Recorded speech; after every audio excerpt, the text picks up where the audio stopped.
Isang maligayang bagong taon po sa inyo, Sir Blair, at sa lahat po ng inyong mga subscriber. Sana po ay palagi po tayong pagpalain ng ating Panginoong Diyos. Idol na idol po kita, Sir Blair, dahil ginagamit mo ang iyong talento sa pagbabahagi sa amin ng mga kwentong hindi lang po tungkol sa katatakutan, kundi nagbibigay din po ng magagandang aral sa buhay. Kaya naman, naisipan ko po na ipadala sa inyo ang aking sariling kwento at baka sakali na meron ding mapulot na aral ang mga taong makakapakinig nito. Sa naging karanasan ko pong ito, ay masasabi ko na talagang napaka makapangyarihan ng ating Panginoong Diyos, Sir Blair. Merong kasing punto sa ating buhay na pakiramdam natin ay pinapabayaan niya na tayo. Pero yung pala, inihahanda niya lamang tayo para sa mas magagandang bagay na nakatadhana sa atin. Tawagin niyo na lamang po ako sa pangalan na Nicolas. At ito ang aking kwento. Ang aking ibabahaging kwento ay nangyari noong ako ay bata pa lamang. Kung hindi ako nagkakamali, ay 11 taong gulang pa lang po ako noon. Lumaki ako na hindi ko nakilala ang aking mga magulang. Ayon po sa kapatid ng nanay ko na si Tita Mabel, ay parehas nalulung sa ipinagbabawal na gamot ang nanay at tatay ko. Nung 1 taong gulang daw ako, ay nagkaroon ng raid sa bahay namin at nanlaban ang aking mga magulang at namatay silang pareho sa pangyayaring yon. Hindi po ako sigurado kung totoo ba ang kwentong yon, pero yun na lang po ang aking pinaniwalaan. Masasabi kong hindi naging maganda ang pagtrato ni Tita Mabel sa akin. Palagi niya akong sinasaktan kapag mainit ang ulo niya. Bukod doon ay inaalila niya rin ako at ng buong pamilya niya. Hanggang sa nagkaroon ako ng lakas ng loob na lumayas. Sumakay ako sa isang bus na hindi ko alam kung saan pupunta. Pagkababa ko ng bus ay nasa isang hindi pamilyar na lugar na ako. Naglakad-lakad ako at nagpalaboy-laboy hanggang sa napunta ko sa isang liblib na baryo, at ang una kong pinuntahan ay ang maliit nilang simbahan. Kahit nung bata pa lang ako, ay madasalin na po talaga ako, Sir Blair. Sa Diyos ko po kasi sinasabi ang lahat ng aking hinanakit sa buhay, at kahit hindi ko naririnig ang mga sagot niya, ay alam kong naririnig niya ang lahat ng sinasabi ko. Sa baryong yun ako nanatili ng matagal. Yun nga lang, dahil isa kong palaboy, ay marami ang kumukutya sa akin. Gaya na lang ng binatilyong sakristan na si Melchor, na hindi ko alam kung bakit palaging mainit ang dugo sa akin. Gaya na lamang ng hapon na yon. Nakahiga at natutulog ako sa hulihang hanay ng mga upuan sa simbahan nang magising ako dahil may nagwisik ng tubig sa aking muka. Napabalikwas ako ng bangon at doon ko nakita si Melchor sa tabi ko habang hawak ang bote ng holy water. Grabe ka naman, Melchor! Yung holy water ba ang sinaboy mo sa mukha ko? Ito nga, bakit? Baka kasi may demonyong nasa loob ng katawan mo eh. Para mawala. Saka kailangan mo ng maligo, Nicolas. Simula yata nang dumating ka rito sa lugar namin eh, hindi ka pa nakakaranas na maligo eh. Hindi mo dapat ginagamit ang ganyang banal na bagay sa mga kalokohan mo. Sakristan ka pa naman, Melchor. Tapos ganyan ang ugali mo. Ano bang pakialam mo? Sa kung saan ko gagamitin tong holy water na to, ha? Kahit ipainom ko pa to sa'yo, wala kang pakialam. Saka dapat lang sa'yo ang ginawa ko. Magpasalamat ka na lang kasi hindi isang balde ng tubig ang ibinuhos ko sa'yo. Grabe ka. Hindi ka ba natatakot sa kasamaan ng ugali mo? Nandito pa naman tayo sa loob ng simbahan tapos ganyan ang mga sinasabi mo sa akin. Napakalayo ng kilos mo kapag mayroong misa. Kapag may misa, ay para kang anghel dun sa unahan. Ang dami mo pa't sinasabi, ah. Umalis ka na nga rito. Ginagawa mo ng hotel kung simbahan, eh. Palagi ka na lang dito natutulog. Pero ang sabi naman ni Father, di ba pwede akong pumasok dito sa simbahan kahit walang misa? Kasi bukas naman ito sa lahat ng tao. Saka, siya rin na may sabi sa akin na pwede akong umidip dito. Kaya sa kanya ako makikinig at hindi sa'yo. Ang tigas din naman talaga ng apog mo, eh, no? Halika nga rito. Kung ayaw mong lumabas, ay ako na magpapalabas sa'yo. Mariing hinawakan ni Melchor ang aking braso. Hinila niya ako palabas ng simbahan. Halos maiyak ako dahil pakiramdam ko ay mababalian ako sa ginagawang yon ni Melchor sa akin. Aray, Melchor! Bitiwan mo ako, aray! Nasasaktan na ako!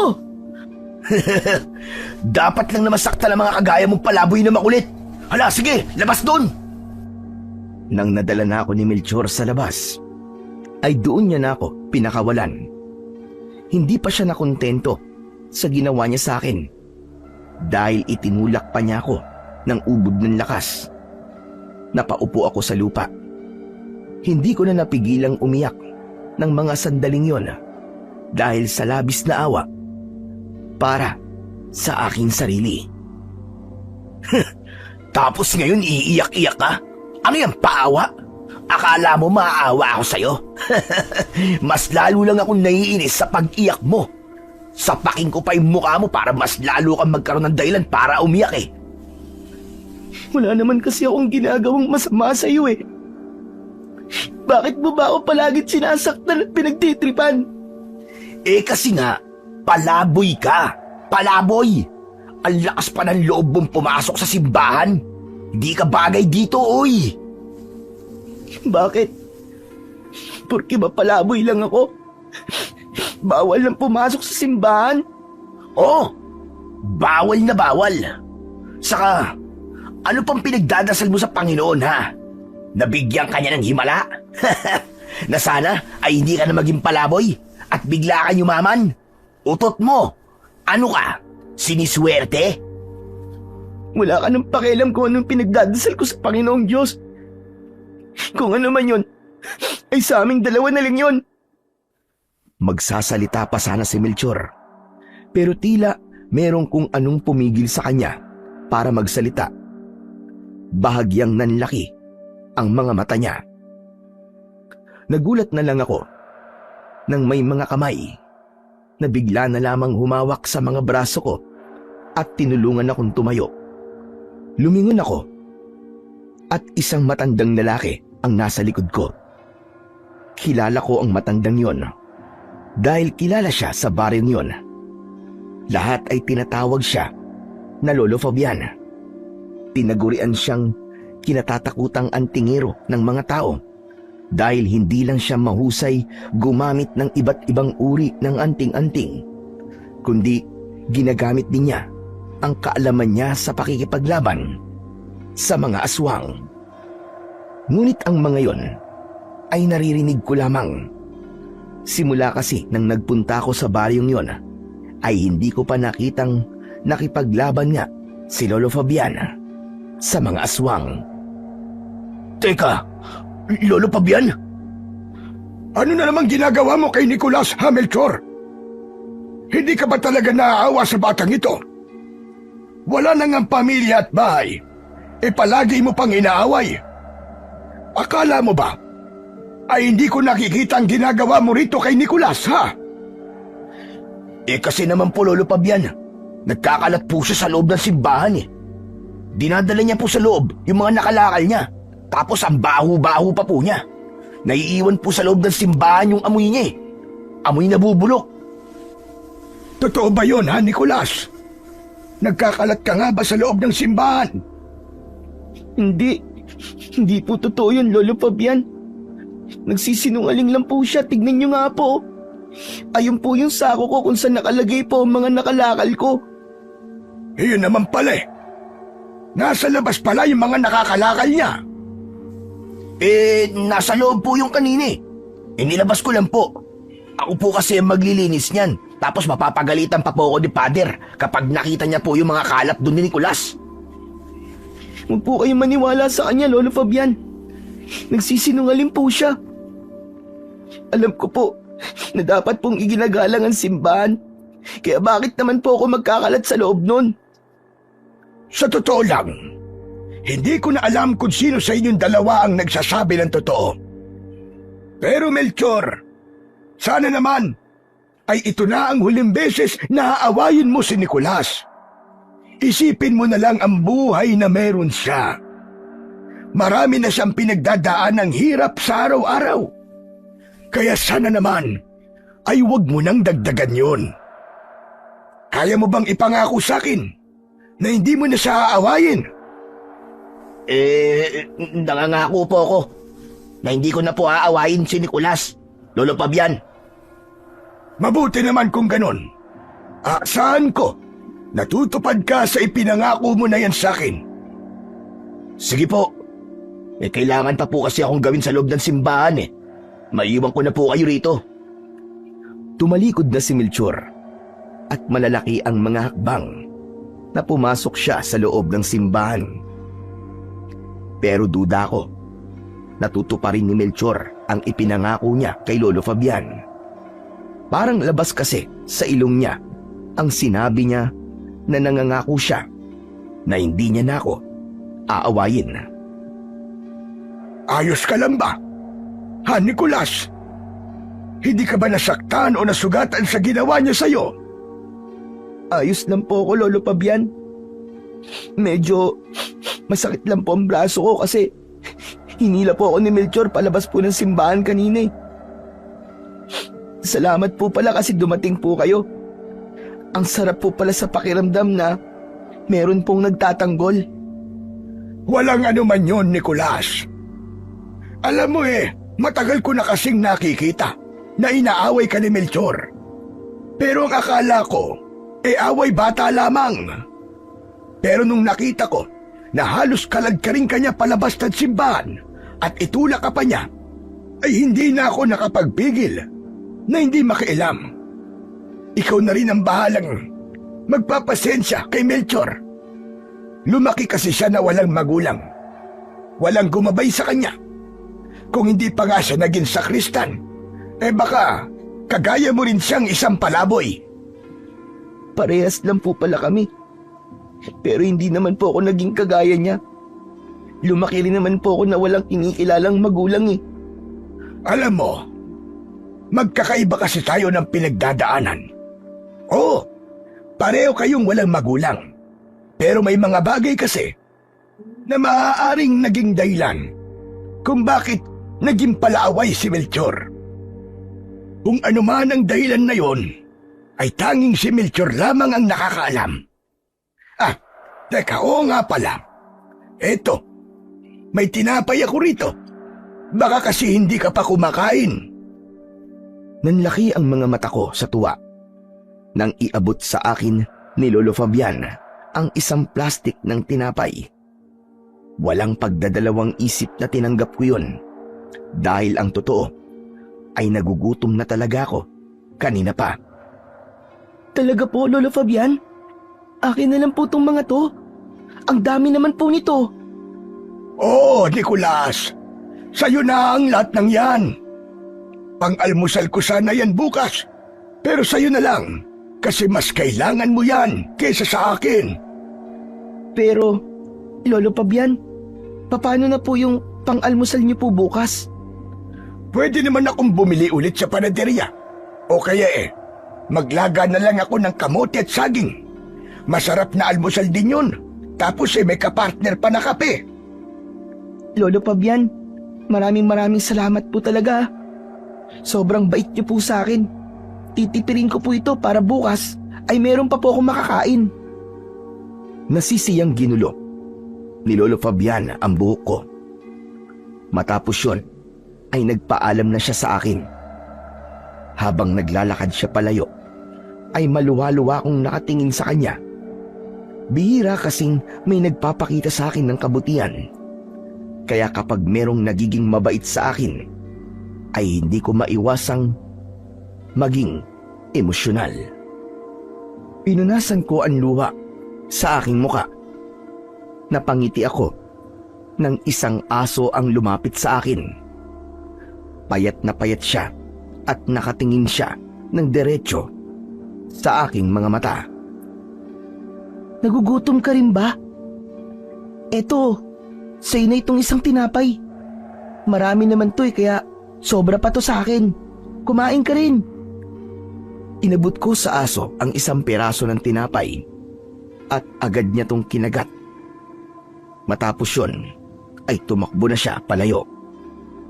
Bago ko tuluyang magtungo sa lugar kung saan ako naglalagi, ay humarap muna ako sa simbahan at taimtim akong nagpasalamat sa Panginoong Diyos para sa mga taong tumutulong sa akin kahit sa maliit na paraan. Maya-maya pa ay magaan ang dibdib na naglakad ako papunta sa bukana ng kasukalan. Umupo ako sa ilalim ng isang mayabong na puno ng mangga. Meron doong nakalatag na karton na siyang higaan ko na rin. Kumuha ako ng isang tinapay at yun muna ang kinain ko. Kahit marami kasing ibinigay na tinapay si Lolo Fabian, ay kailangan ko yung tipirin kasi hindi ko alam kung mayroon bang magpapalimos sa akin sa mga susunod pa na araw.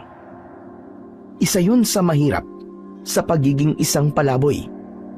Hindi ko alam kung makakakain ba ako sa susunod na araw o hindi, lalo na't umaasa lang ako sa mga ibinibigay na barya at pagkain sa akin ng mga tao sa baryong yon. Ganun pa man, kahit nasa ganun akong sitwasyon, ay hindi pa rin ako nawawalan ng pag-asa sa buhay. Naisip ko tuloy yung tanong sa akin ni Melchor na kung ano ba ang ipinagdadasal ko sa Panginoong Diyos. Ang totoo, ipinagdadasal ko na sana ay pagpalain pa ang mga taong tumutulong sa akin para mas marami pa silang matulungang ibang tao. Yung pagiging palaboy ko kasi, ipinagpapasa Diyos ko na lang ang bagay na yon. Naniniwala kasi ako na merong magandang plano sa akin ang Panginoong Diyos at kailangan ko lang magtiwala sa proseso na kailangan kong pagdaanan. Kinagabihan, habang mahimbing akong natutulog sa ilalim ng puno ng mangga, ay nagising ako nang may biglang sumakal sa akin. Naaninag ko sa dilim ang muka ni Melchor. Nagalit na galit habang sinasakal ako. Nagpumiglas ako at pilit kong inaalis ang kamay niya sa leeg ko, pero wala akong laban sa lakas niya. Akala mo ba palalampasin ko yung pagsusumbong mo kanina kay Lolo Fabian, ha? Sinabi mo pa't sinungaling ako. Kung inaakala mong hindi ako gaganti, nagkakamali ka, unggoy! Tama na, Melchor, tama na. Hindi na ako makahinga, tama na. Anong tama na? Alam mo bang pwedeng-pwede na kitang patayin ngayon dito? Wala akong magiging problema kung papatayin kita. Kasi wala ka namang pamilya eh. Walang mag-aalap sa'yo. Lahat ng tao rito walang pakialam sa palaboy ng mga kagaya mo. Walang mag-aalap sa'yo kapag pinatay kita at ibinaon ko sa kung saan ang katawan mo. Maawa ka na sa akin, Melchor. Huwag mong gagawin yan, maawa ka. Mas tumindi ang takot ko nang mas naging mahigpit ang pagkakasakal sa akin ni Melchor. Sa itsura niya kasi, ay parang desidido na siyang patayin ako ng sandaling yon. Sa totoo lang, hindi naman ako takot mamatay. Pero ayoko pang mamatay na hindi ko pa nararanasan na makaramdam ng tunay na pagmamahal mula sa ibang tao. Ngunit ng sandaling yon, pakiramdam ko ay katapusan ko lang talaga. Unti-unti nang nanlabo ang aking paningin at nahirapan na akong huminga. Hanggang sa may isang taong humila kay Melchor at doon na kumawala ang mga kamay niya sa akin leeg. Agad akong sumagap ng hangin. Umupo ako habang habol ang aking paghinga. Nakita ko si Melchor na nakaupo sa lupa habang nasa harapan niya si Lolo Fabian. Nakahawak si Lolo Fabian sa puluhan ng itak na nasa loob ng kaluban. Hindi ba nag-usap na tayo kanina? Nangako ka pa sa akin na hindi mo naaawain at sasaktan si Nicolas. Huwag mong sabihin na nagkalat na naman sa kung saan si Nicolas dahil hindi na ako maniniwala sa'yo. Bakit niyo mo pinagtatanggol ang palaboy na yan, ha, Lolo Fabian? Wala naman niyang kwente. Wala siyang silbi. Dahil tao siya at wala siyang ginagawang masama. Hihintayin pa ba nating may gawin siyang masama bago natin siya paalisin dito? Tumigil ka na sa mga baluktot mong katwiran, Melchor. Kahit sa ang anggulo ko tignan, ay maling-mali ang ginagawa mo kay Nicolas. Bakit sa dinami-rami ng bata rito, ay siya lang ang bukod tanging inaaway mo? Dahil ba, siya lang ang kaya mo? Saka ikumpara mo nga ang edad mo sa edad niya. Bata pa lang siya, habang ikaw ay binatilyo na. Bakit, ha Melchor? Kapag ba napapaiyak mo si Nicolas, pakiramdam mo ay malakas at matapang ka. Nagkakamali ka. Hindi ganyan ang totoong tapang. Hindi katapangan ang ginagawa mong parang punching bag ang walang kalaban-laban sa'yo. Isa kang malaking duwag. Yun ang tawag sa'yo. Tumiim ang bagang ni Melchor at masama niyang tinignan si Lolo Fabian.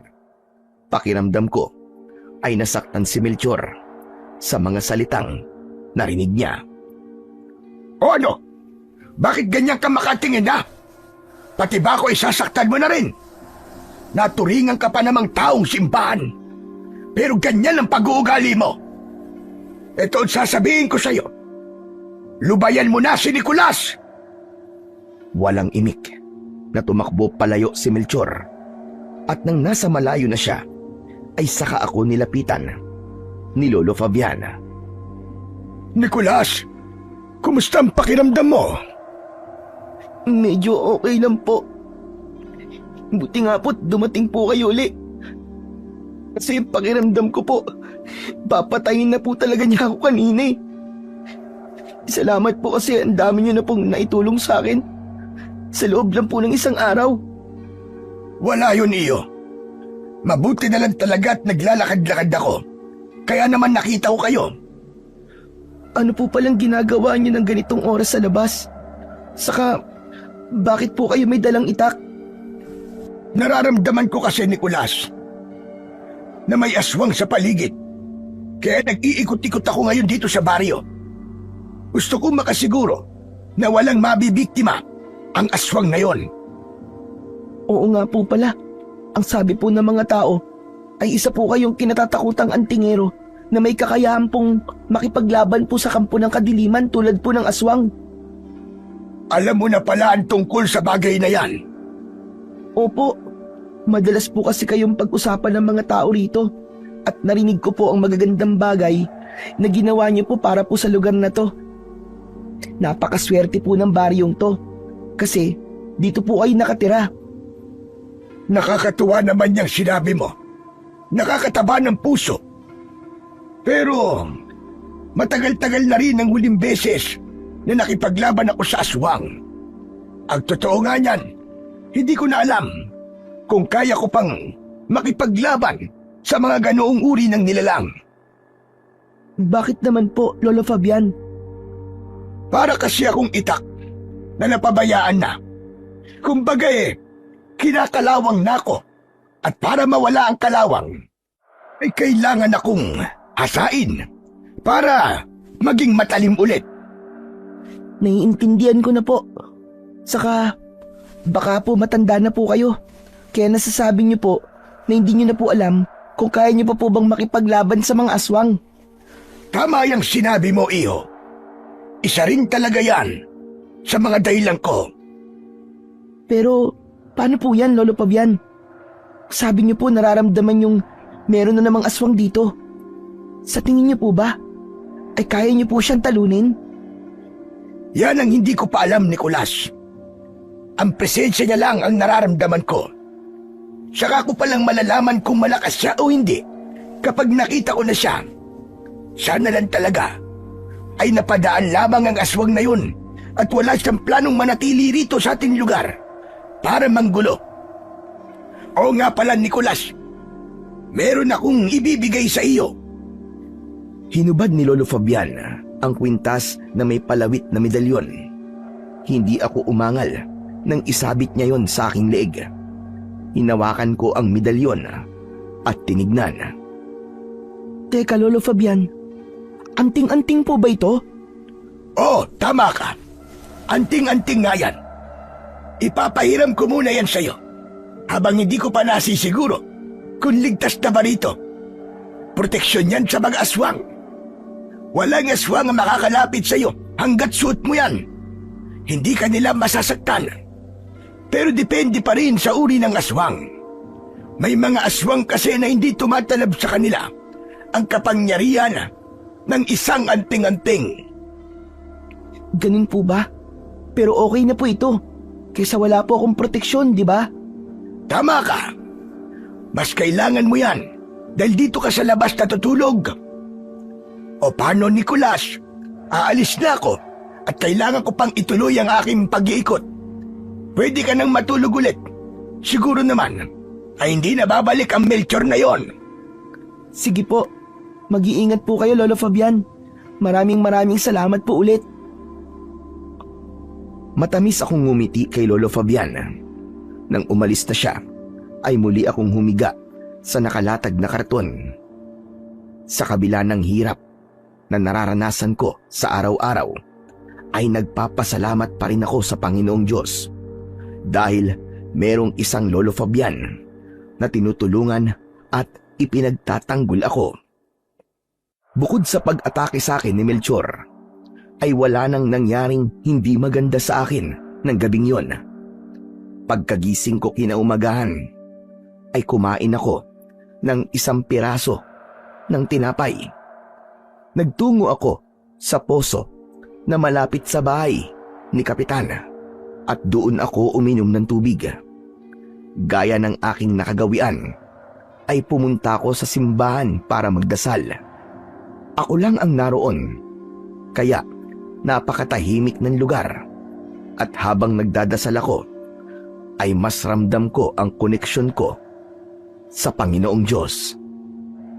Pagkatapos kong magdasal, ay nagsimula na akong mangalakal at mamalimos. Inisa-isa ko ang bawat basurahan na aking nakikita at kinukuha ko roon ang mga bagay na pwede kong ibenta sa junk shop gaya ng bote at mga bakal. Habang naglalakad ako, ay napadaan ako sa plaza. May mga tao roon habang nasa unahan si Kapitan at Lolo Fabian. Naabutan ko na nagsasalita si Lolo Fabian tungkol sa aswang na naramdaman niya kagabi. Hindi sa tinatakot ko kayo, mga kababaryo. Pero kagabi ay may naramdaman akong presensya ng aswang dito sa ating lugar. Malakas ang kutob ko na hindi lang siya napadaan, kundi nandito talaga siya para manggulo at sumalakay. Kaya inaasahan ko ang kooperasyon ninyong lahat. Huwag kayong lumabas sa gabi, lalo na kung wala namang kayong importanteng gagawin. Para rin naman yan sa inyong kaligtasan. Sa kapansamantala lamang ito, kapag napatay ko na ang aswang, ay babalik na rin sa normal ang mga buhay natin. Astig pala talaga si Lolo Fabian. Talagang nakikinig sa kanyang mga tao. Ang galing niya. Hindi nagtagal ay naglakad na si Lolo Fabian paalis. Sinundan ko siya at nang malapit na ako sa kanya ay saka ko siya tinawag. Huminto naman siya kaya tuluyan ko na siyang nalapitan. Lolo Fabian, narinig ko po yung mga sinabi niyo kanina dun po sa plaza. Ibig po palang sabihin, hindi lang basta napadaan yung aswang dito sa baryo natin. Ganun na nga, Nicolas. Kaya kailangan natin mag-ingat lahat, lalo na ikaw. Gusto mo bang humingi tayo ng tulong sa lokal na pamahalaan para mapunta ka sa isang ligtas na lugar? Naku, wag na po Lolo Fabian. Panigurado po kasi nadadaling po ako sa bahay ampunan. Ayoko po doon. Mas gusto ko po rito kasi malaya ko pong nagagawa ang lahat ng gusto ko. Pero mas ligtas ka sa loob ng bahay ampunan. Kahit na po Lolo Fabian, huwag po kayo mag-alala sa akin kasi marami po akong pwedeng matulugan dito. Saka nasa akin naman po tong anting-anting nyo kaya hindi po ako malalapitan po ng aswang. Sa bagay, tama ka naman, iho. Pero kung magbabago ang isip mo, magsabi ka lang sa akin at ako ang tutulong sa'yo. Sige po, maraming salamat po sa inyo Lolo Fabian. Matapos yun, ay nagpaalam na si Lolo Fabian habang ako naman ay ipinagpatuloy ko ang aking pangangalakal at pamamalimos. Nang halos natignan ko na ang lahat ng basurahan sa baryo, ay saka ako nagpunta sa maliit na junk shop sa kabilang baryo upang ibenta ang aking mga kalakal. Hindi man ganun kalaki ang perang nakuha ko, ay masaya na ako. Para kasi sa akin, maliit man o malaki, ay biyaya pa rin yun mula sa Panginoong Diyos. Simula noon, ay binalot ng takot ang buong baryo dahil sa pagbibigay ng babala ni Lolo Fabian. Tuwing gabi, ay wala na akong nakikitang taong nasa labas pa ng kani-kanilang mga bahay. Ako naman ay umasa na mapoprotektahan ako ng anting-anting na ipinahiram sa akin ni Lolo Fabian.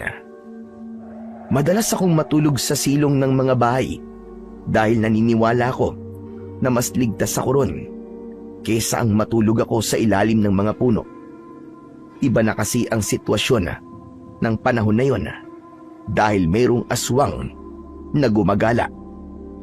Ayoko rin kasing maging kampante kahit nag-iikot ng madalas si Lolo Fabian sa baryo tuwing gabi. Isang umaga, nagpunta ulit ako sa simbahan. Ipinagdasal ko ang kaligtasan naming lahat mula sa gumagalang aswang. Ipinagdasal ko rin sa Panginoong Diyos na sana ay mas palakasin palalo si Lolo Fabian upang magkaroon siya ng kakayahan na talunin ang aswang na nagbibigay ng takot sa aming lahat. Matapos kong magdasal, ay aalis na sana ako. Pero nakita ko si Melchor naglalakad sa may gilid ng simbahan. Kahina-hinala ang kilos niya dahil panay ang linga niya sa paligid.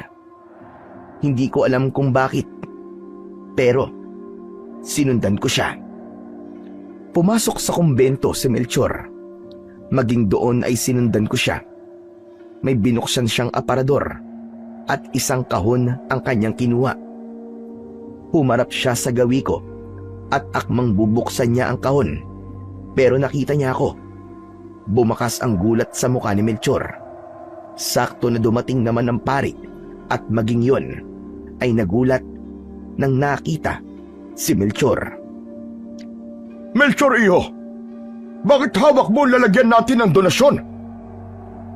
Father, nagkakamali po kayo ng iniisip. Hindi ko po ito kinukupitan. Kung ganon, ay bakit mo nga hawak yan? Ano po kasi, si Nicolas po, yung palaboy po na yan, tinaka niya pong nakawin itong mga donasyon. Kung hindi nga po agad ako dumating malamang nanakaw niya na po to. Inagaw ko lang po to sa kanya at ibabalik ko na po sana dito sa aparador. Nanlamig ang buong katawan ko sa sinabing yun ni Melchor. Pakiramdam ko ay umurong ang dila ko nang tumingin sa akin ang pari. Hindi siya galit, pero may takot akong naramdaman dahil hindi ko alam kung kaya ko bang depensahan ang sarili ko ng sandaling yon. Naglakad ang pari papunta sa akin. Tumayo siya sa harapan ko. Nicolas, iho. Totoo ba ang sinabi ni Melchor? Nagsasabi po ako ng totoo, Father. Maniwala kayo. Malamang, itatanggi po niya ang sinabi ko at magsisinungaling siya sa inyo. Tumahimik ka nga muna, Melchor, pwede ba? Hayaan mong magsalita si Nicolas. Father, hindi po totoo ang sinabi ni Melchor. Hindi ko nga po alam kung ano pong laman ng kahon na hawak niya. Paano may papaliwanag na nandito ka sa kumbento, ha? Malamang, dati ka pang nagmamanban dito, kaya nalaman mo kung saan nakalagay ang mga donasyon. Sinungaling ka, Melchor. Ikaw ang may planong nakawin yan. Nahuli lang kita, kaya sa akin mo binibintang ang dapat na gagawin mo. Father, maniwala po kayo sa akin. Opo, isa lang po akong palaboy. Pero hindi po ako magnanakaw. Mas gugustuhin ko pa pong mga lakal at mamilimos kaysa po sa magnakaw. Grabe ka, Nicolas! Hindi ka na naiya kay Father. Magnanakaw ka na nga, sinungaling ka pa. Saka bakit ko naman ito nanakawin? Lahat naman ng kailangan ko nandito na sa simbahan na. Wala akong dahilan para magnakaw. Ikaw ang may malaking dahilan para magnakaw kasi palaboy ka, patay gutom ka. Tama na, Melchor. Hindi tama na sinasabihan mo ng ganyan si Nicolas. Hindi ko malalaman ang totoong nangyari. Kaya ang konsensya nyo na. Ang bahala kung sino man talaga sa inyo ang nagtangkang nakawin ng donasyon. Pero gusto kong sabihin sa'yo na maling nakawin nyo ang donasyon dito sa simbahan. Ang perang yan ay nakalaan para sa mga gastusin dito sa simbahan at yan ay mula sa bulsa ng mga taong nagsisimba rito. Kaya kung sino man sa inyong dalawa ang totoong may kasalanan, sana ay maisip ninyo na kasalanan ang magnakaw. Maniwala po kayo sa akin, Father. Hindi po ako magnanakaw. Alam mo, Nicolas, alam ko mabuti kang bata kasi palagi kitang nakikita rito sa loob ng simbahan. Palagi kitang nakikitang nagdadasal. Gusto ko ring ipaalam sa'yo na may kinausap akong ahensya ng gobyerno na tutulong sa'yo. Ang totoo nga niyan sa susunod na linggo ay merong pupunta rito para kunin ka at ilagay ka sa bahay ampunan. Ano po? Ayoko po sa bahay ampunan, Father. Mas gusto ko po rito. Nicolas, hindi ligtas para sa batang kagaya mo ang maging palaboy-laboy. Huwag ka mag-alala dahil sa bahay ampunan ay merong mag-aalaga sa'yo. Makakakain ka ng tama at meron kang matutulugang komportable. Hindi mo na kailangang mamalimos at mga lakal. Salamat naman at mawawala na rito ang palaboy niyang, Father. Ang baho-baho niya. Tapos, hindi pa siya nahihiya na sumasama siya sa mga nagsisimba. Amoy kaya siyang tinapa na hindi ko maintindihan. Melchor, tama na. Hindi na maganda yung lumalabas sa bibig mo. Magpasalamat ka na lang at hindi mo nararanasan ang buhay na meron si Nicolas. Kaya Nicolas, maganda ka sa susunod na linggo, ha? Ginawa ko yon dahil gusto kitang tulungan at para mapabuti ang buhay mo. Natakot ako sa nalaman ko na yon. Ayoko kasi na magpunta ko sa bahay ampunan. Dahil bago ko mapunta sa baring yon, ay meron akong nakausap na mga kabataan na kagaya kong palaboy. Sinabi nila ang hindi magagandang karanasan nila nung sila ay nasa bahay ampunan pa. Hindi ko alam kung totoo ang mga ikinikwento nila. Pero ang mga bagay na yon ang naging dahilan kung bakit ayokong mapupunta ako sa isang bahay ampunan. Nang dahil sa sinabi sa akin ni Father, ay buong maghapon akong balisa. Inisip ko na umalis na sa baring yon Pero hindi ko itinuloy dahil baka mapunta pa ako sa lugar na mas matindi ang hirap na aking mararanasan. Hanggang isang gabi, pupunta sana ako sa silong ng isang bahay para doon matulog at magpalipas ng gabi. Ngunit nakita ako ng may-ari ng bahay at pinagalitan niya ako. Sinabi niya na kaya pala tuwing gabi ay meron silang naaamoy na mabaho ay dahil sa silong ng bahay nila ako natutulog. Kaya wala na akong nagawa kundi ang umalis. Wala kasi akong karapatan na makipagtalo pa sa kanila. Kasi sa kanila ang bahay na yon. Nagpunta na lang ako sa ilalim ng puno ng mangga kung saan ako dating natutulog. Humiga ako sa nakalatag na karton at mahigpit kong hinawakan ang anting-anting na ipinahiram sa akin ni Lolo Fabiana. Anting-anting? Ikaw na muna ang bahala sa akin, ha? Naniniwala ako sa kapangyarihan mo na kaya mo akong proteksyonan laban sa aswang.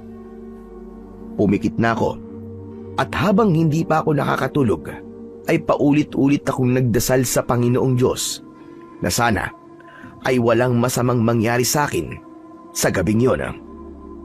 Ngunit hindi pa man ako nakakatulog ay napabalikwas ako dahil may narinig akong malalim na paghinga sa kung saan. Luminga ako sa paligid hanggang sa may nakita kong isang nilalang na naglalakad palabas ng kasukalan. Matangkad ang nilalang na yon at habang papalapit siya sa akin ay doon ko unti-unting nakita ang nakakatakot niyang anyo. Mahaba ang kanyang mga kuko at matutulis ang kanyang mga ngipin. Mabalasik ang kanyang muka na para bang isa siyang halimaw. Nanlilisik ang mga mata niya at may malapot na laway na tumutulo sa kanyang bibig na may bahid pa ng dugo. Kung tignan niya ako ay para bang isa akong napakasarap na pagkain na nakahain sa kanyang harapan. Mabilis akong tumayo. Napaatras ako. Sigurado ko na yun ang aswang na sinasabi ni Lolo Fabiana.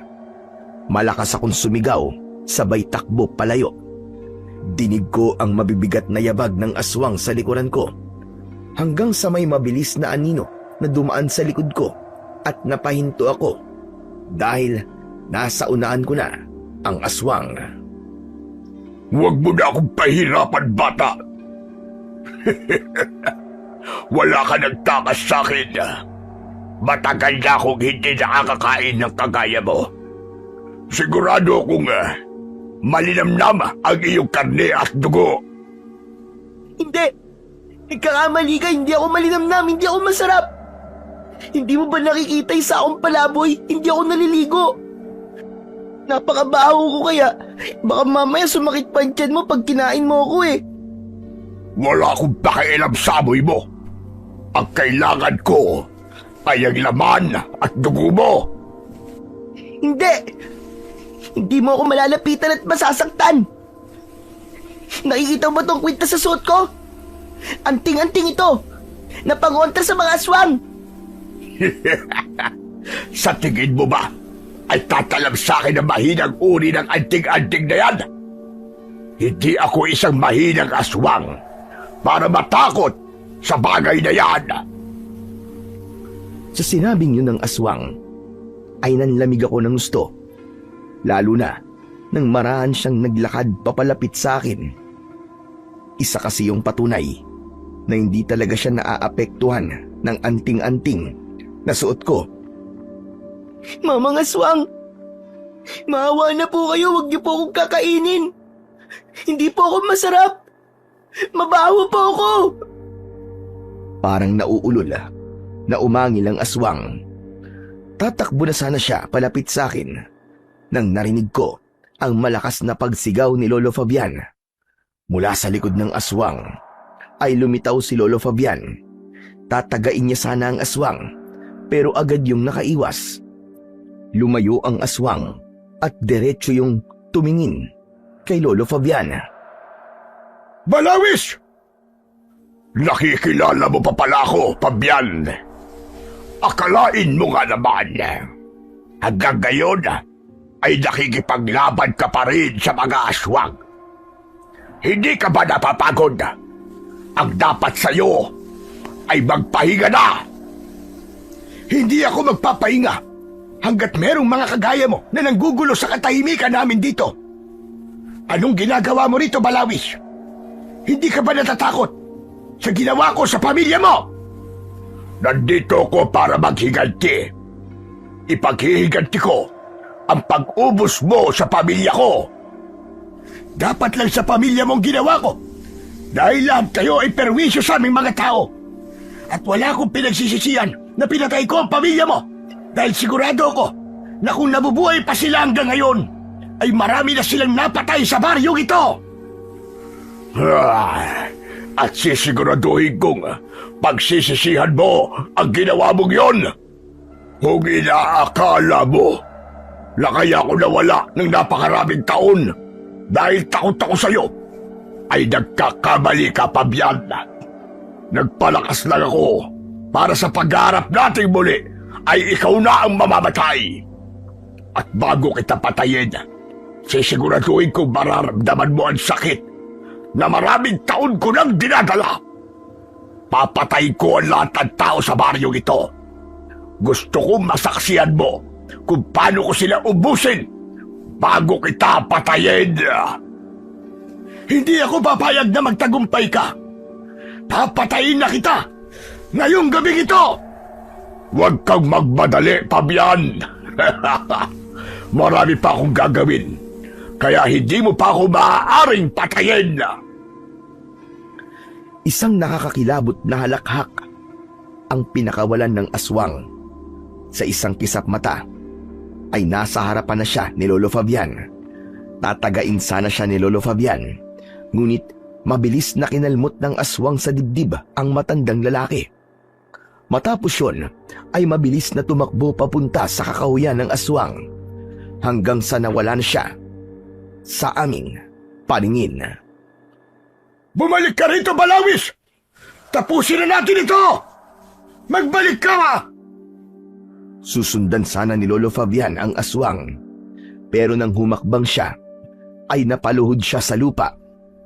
Hinawakan niya ang sugat niya sa dibdib, habang bakas sa kanyang muka ang labis na sakit. Nag-aalalang nilapitan ko si Lolo Fabian.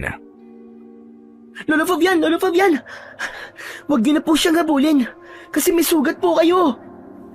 Napakawalang iya talaga ng aswang na yon. Ang lakas ng loob niyang bumalik dito. Huwag niyo muna po siyang isipin, Lolo Fabian. Ihatid ko na po kayo sa bahay niyo. O hindi po kaya ay tatawagin ko na lang po si Kapitan para madala po kayo sa ospital. Hindi na kailangan, Nicolas. Ayos lang ako. Hindi naman malalim ang sugat ko. Kaya ko itong gamutin sa bahay ko. Sige po, pero sasamahan ko pa rin po kayo pa uwi.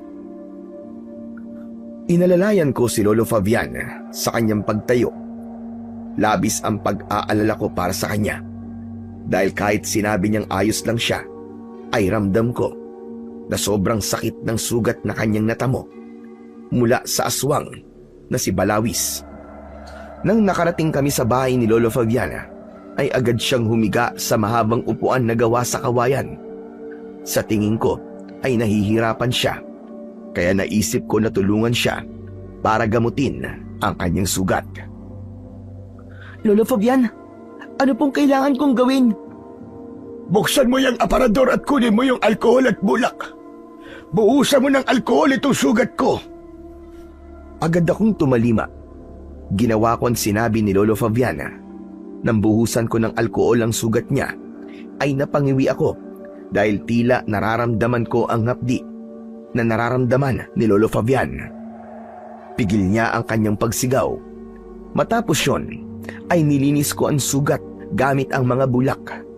Pinakuha niya ako ng malinis na bimpo at yun ang inilapat niya sa sugat para huminto yun sa pagdugo. Maraming salamat sa tulong mo, Nicolas. Maliit na bagay lang po yan kumpara po sa mga naitulong niyo po sa akin. Pero sigurado po ba kayo na hindi na po kayo magpapadala sa ospital? Hindi na kailangan, iho. Gagaling din naman ito matapos ang ilang araw. Lolo Fabian, meron po pala akong itatanong sa inyo. Yung aswang po kanina, mukhang magkakilala po kayo ah. Paano niyo po siya nakilala? Hindi ko pwedeng makalimutan ang aswang na yon, Nicolas. Siguro ay halos 10 taon na rin ang nakararaan nang dumating ang pamilya ni Balawis dito sa baryo. Nung una, ang akala namin ay normal na tao lang sila. Pero napansin ko na simula nang dumating sila rito ay nagsimula ng pagsalakay ng mga aswang tuwing gabi. Nang nadiskubre ko na aswang si Balawis at ang kanyang pamilya at sila ang responsable sa mga patayan, ay nakipaglaban ako sa kanila. Napatay ko sila malibang kay Balawis. Nagawa niyang makatakas at simula noon ay hindi na siya nagbalik. Ang buong akala ko nga ay natakot na siya sa akin, kaya hindi na siya bumalik. Pero nagkamali pala ako. Nagpalakas lang palang hayop bago siya bumalik dito para maghiganti. Ngayon naiintindihan ko na po ang lahat. Kaya po pala habang magkausap kayo kanina, ay ramdam ko po na galit po siya sa inyo. Pero mukhang malakas po na klase ng aswang si Balawis kasi hindi po siya natatakot dito sa anting-anting na suot ko. Wala pong epekto to sa kanya eh. Yun ay dahil hindi siya mahinang uri ng aswang. Totoong nagawa niyang magpalakas sa mga nakalipas na taon. Ang ikinakatakot ko lang ay kung kaya ko ba siyang talunin kung sakaling muli kaming magkakaharap. Kahit hindi ko pa po kayo nakikitang nakikipaglaban po sa aswang, ay alam ko pong magaling po kayo, Lolo Fabian. Hindi naman po kayo tatawagin kinatatakutang antingero kung hindi po eh. Matanda na kasi ako, Nicolas. Hindi na ako gaya nung araw na malakas. Eh paano po yan? Kung sa tingin niyo po ay mahina na po kayo ngayon, dapat po pala meron po kayong makakatulong kahit isang tao sa pakikipaglaban po kay Balawis. Sa totoo lang, naghahanap ako ng taong karapat-dapat na susunod sa aking yapak.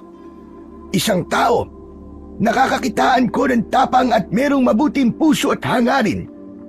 Yun nga lang sa ngayon, ay hindi ko pa siya nakikita. Sana po makita niyo na po ang taong yun para hindi na po kayo mag-isang lalaban po kay Balawis. Sana nga. Pero ikaw, hindi naligtas sa'yo natutulog ka sa labas, lalo na't si Balawis pala, ang aswang na narito ngayon sa ating baryo. Sigurado ko na lahat ng taong makikita niya sa labas ay papatayin niya. Alam niya kasi kung gaano ko kamahal ang baryong ito. Kaya una niyang papatayin ang mga taong nandito. Yan nga din po ang iniisip ko eh. Pero wala naman po akong magagawa. Magdadasal na lang po ako sa Panginoong Diyos na wag po niya akong pababayaan. Sa lahat ng hindi magandang nangyari sa buhay mo, naniniwala ka pa rin na mayroong Panginoong Diyos. Oo naman po. Hindi po ba ang sabi po sa Biblia? Mapalad po ang taong nananatiling tapat sa kabila po ng mga pagsubok. Sapagkat matapos po siya subukin, tatanggap po siya ng gantimpala ng buhay na ipinangako po ng Panginoon sa mga umiibig po sa Kanya. Ewan ko. Matagal na akong hindi naniniwala sa Diyos. Pero wag natin pag-usapan ang bagay na yan. Naisip ko kasi na mas makakabuti kung dito ka na tumira sa bahay ko. Mas ligtas ka rito kaysa naroon ka sa labas. Aampunin na lang kita. Yun ay kung ayos lang sa iyo. Hindi agad ako nakapagsalita sa sinabing yun ni Lolo Fabian. May luhang namuo sa gilid ng aking mga mata at hindi ko na nagawang pigilan ang pagpatak ng mga yon. Oh, Nicolas! Bakit ka umiiyak? Lolo Fabian, hindi lang po kasi ako makapaniwala na meron pong mag-aampun sa akin sa lugar na to. Napakasaya ko po, Lolo. Kung ganon, pumapayag ka na ba sa alok ko? Opo, wala po akong dahilan para hindi pumayag. Maraming salamat po talaga sa inyo, Lolo Fabian. Sa sobrang tuwa ko, ay niyakap ko ng maigpit si Lolo Fabian. Marahan niyang tinapik ang likod ko at saka siya gumanti ng yakap. Yun ang unang beses na naranasan kong yakapin at doon ko nalaman na nakagagaan pala talaga ng pakiramdam ang isang yakap, lalo na't mula yun sa totoong tao na may malasakit sa iyo. Sa gabing yon ay sa bahay na ni Lolo Fabian ako natulog. Pinaligo muna ako at pinagpalit ng damit. Ipinagamit niya sa akin ang damit niya at isinuot ko yun kahit malaki sa akin. Kinaumagahan, nagising ako na nakahanda na ang almusal. Nang ayain ako ni Lolo Fabian na kumain, ay hindi na ako nagdalawang isip na dumulog sa pagkainan. Alam niyo po, Lolo Fabian, hindi pa rin po ako makapaniwala na inampun niyo po ako. Sanayin mo na ang sarili mo. Dahil simula sa araw na to, ay apo na kita. Pero tamang-tama po pala ang pag-ampun niyo po sa akin. Ang sabi po kasi ni Father, papadala niya po ako sa bahay ampunan eh. Siguro naman po, hindi na po ako mapupunta roon kasi meron na pong nag-aalaga sa akin. Matanong nga kita, Nicolas. Bakit ba ayaw mo sa bahay ampunan? May mga nakilala po kasi ako dati na tumakas po mula sa bahay ampunan. Ang sabi po nila, nahihirapan po sila roon. Maaaring totoo ang sinabi nila. Pero hindi naman ibig sabihin nun na ang nangyari sa kanila ay mangyayari rin sa'yo. Okay lang po. Mas gusto ko pa rin po dito na kayo po ang kasama ko. Sigurado po ako na nasa mabuting kamay po ako. Kung yan ang gusto mo, ikaw ang bahala. Huwag ka mag-alala. Dahil kung ipipilit ni Father na dalhin ka ron, ay sasabihin ko na ako na ang nag-aalaga sa'yo. Kaya walang dahilan para dalhin ka pa sa bahay ampunan. Napangiti ako sa sinabing yun ni Lolo Fabian. Pagkatapos naming mag-almusal, ay nagpaalam si Lolo Fabian na magpupunta siya sa bayan. Nang nakaalis na si Lolo Fabian, ay hinugasan ko ang aming pinagkainan. Naglinis din ako sa loob ng kubo niya at inayos ko ang mga gamit na naroon. Sa ilalim ng aparador ay meron akong nakitang Biblia. Kinuha ko yun at pinunasan dahil punong-puno na yun ng alikabok. Ipinatong ko sa maliit na lamesa na nasa sulok. Dahil alam ko na ang ganung aklat ay hindi dapat itinatago. Pagkatapos ko sa loob ng kubo, ay sa labas naman ako naglinis. Inuha ko ang walis tingting at nagwalis ako sa harapan ng bahay. Sa gitna ng aking pagwawalis ay nagulat ako nang may bumato sa akin ng buto ng mangga. Narinig ko ang malakas na pagtawa ni Melchor at nakita ko siya sa labas ng bakuran ni Lolo Fabian. Hanep pa, ang sipag mo naman. Bakit nagwawalis ka dyan, ha? Hoy, baka naman pag nakawal mo pa si Lolo Fabian, ha? Kilabutan ka naman. Alam kong umalis si Lolo Fabian, kaya walang tao dyan. Hindi ba ikaw ang dapat nakilabutan? Kasi sinubukan mo nakawin yung donasyon sa simbahan. Hoy, tumahimik ka nga. Mamay may makarinig sa'yo eh. Papadugin ko sa suntok yung bunganga mo eh. Umalis ka nga dyan. Nagpapalakas ka lang kay Lolo Fabian eh. Hindi ako aalis dito. Kasi inampun na ako ni Lolo Fabian. Dito na ako nakatira. Meron na akong bahay ngayon. Kaya hindi mo na ako pwedeng tawagin palaboy. Sinungaling ka. At bakit ka naman aampunin ni Lolo Fabian? Sige nga.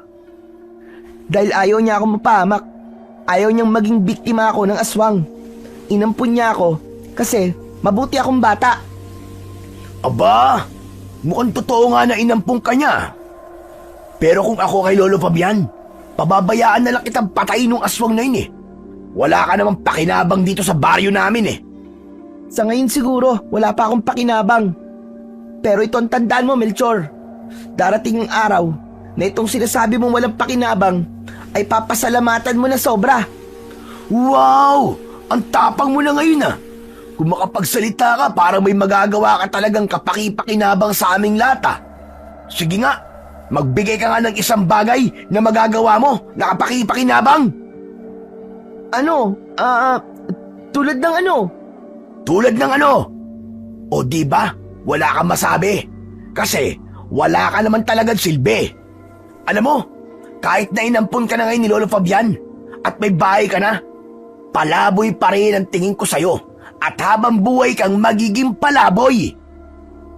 Nakakalokong ngumisi si Melchor. Bago siya umalis, huminga ako ng malalim para alisin ang bigat sa aking dibdib. Aminado ko na nasaktan ako sa mga sinabi ni Melchor. Pero naniniwala ako na darating ang panahon na magkakaroon ako ng pakinabang sa baryong yon. Nang bumalik si Lolo Fabian mula sa bahay, ay hindi ako makapaniwala sa mga damit na dala niya. Ayon sa kanya, ay binili niya ang mga yon para meron akong magagamit. Napakasaya ko ng araw na yon dahil yun ang unang beses na ibinili ako ng damit. Kasi nung nasa poder pa ako ng tita ko, ay hindi ako nakaranas ng ganun. Ang mga damit ko kasi noon ay yung mga pinaglumaan ng mga anak ng tita ko.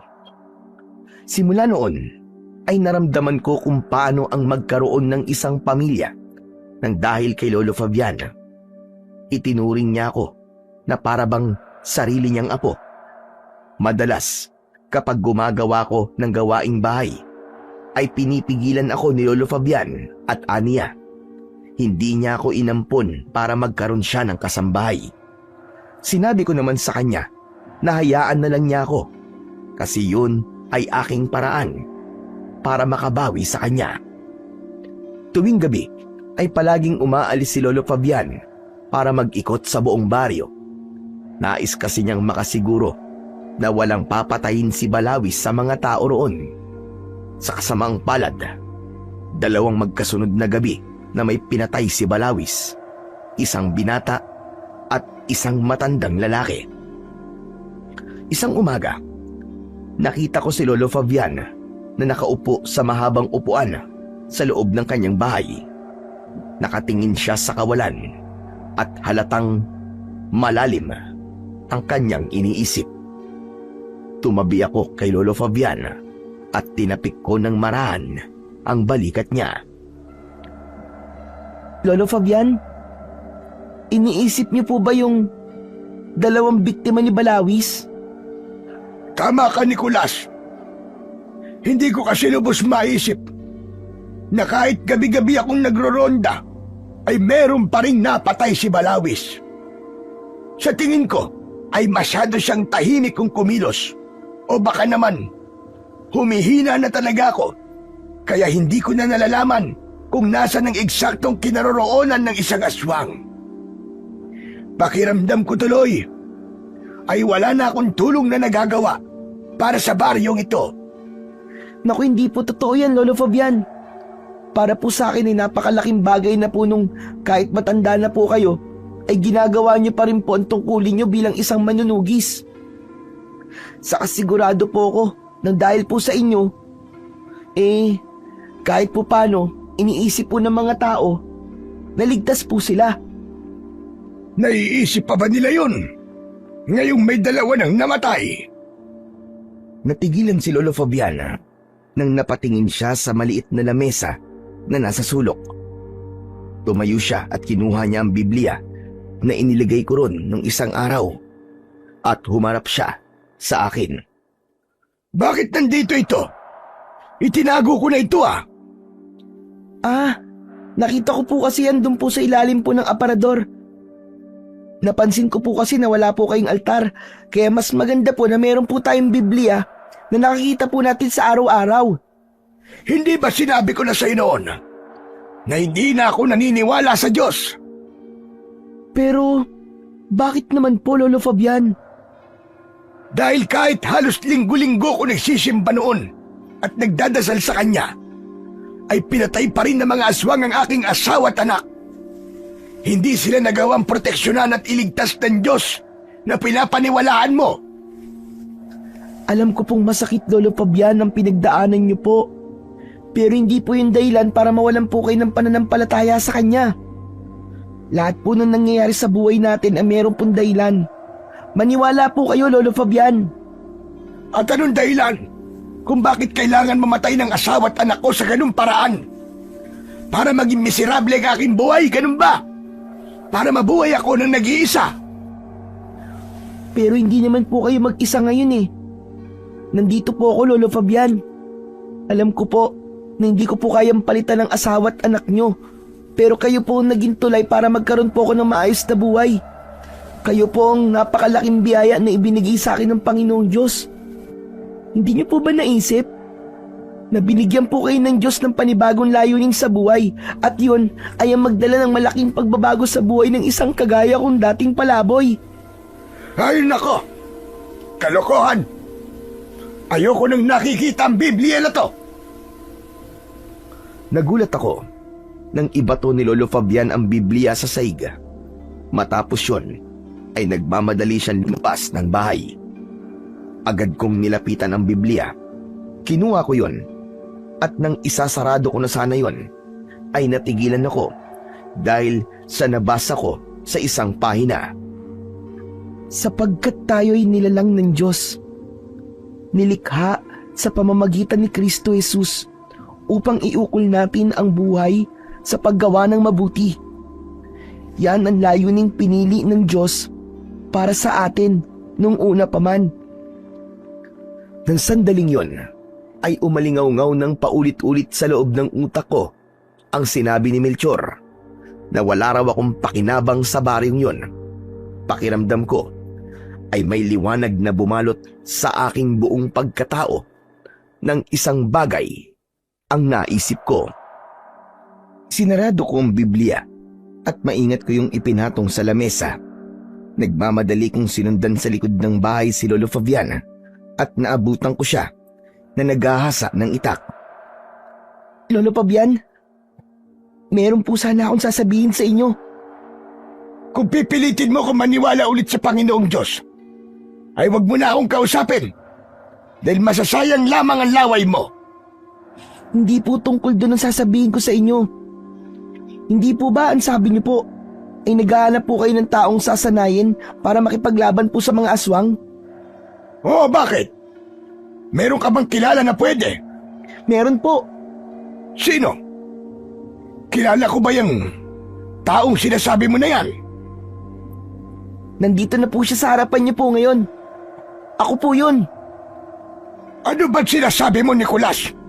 Ikaw, gusto mo sanayin kita sa paggamit ng anting-anting at pakikipaglaban sa aswang? Opo, Lolo Fabian. At ano naman pumasok sa utak mo?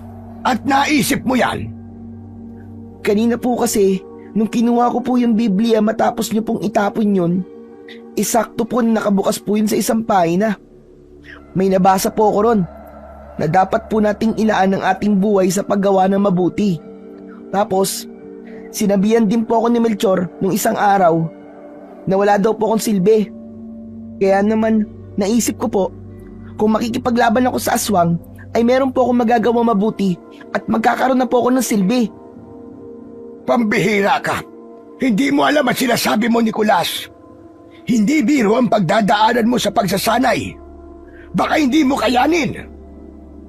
Subukan po muna natin. Kung hindi ko po kayanin, di titigil po ako. Hindi po ba ang importante sinubukan pa rin natin?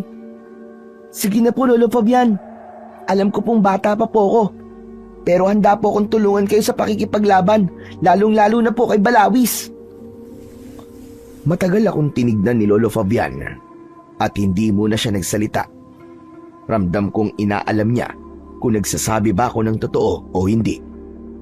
Maya-maya pa ay isang malalim na paghinga ang kanyang pinakawalan. Bigla ko tuloy naalala sa iyo ang sarili ko. Nung nasa ganyang edad din ako. Pinilit ko ang tatay ko na sanayin niya ako para maging antingero. Nung una ay ayaw niya. Pero hindi ako sumuko. Pinanood ko ang mga ginagawa niya. Mag-isa kong pinag-aralan ang mga dapat kong matutunan. At nang nakita niya ang potensyal ko, ay doon niya na ako sinanay. Ayokong ipagdamot sa iyo ang kagustuhan mong makatulong at makagawa ng kabutihan. Kaya naman, pumapayag na ako sa gusto mo.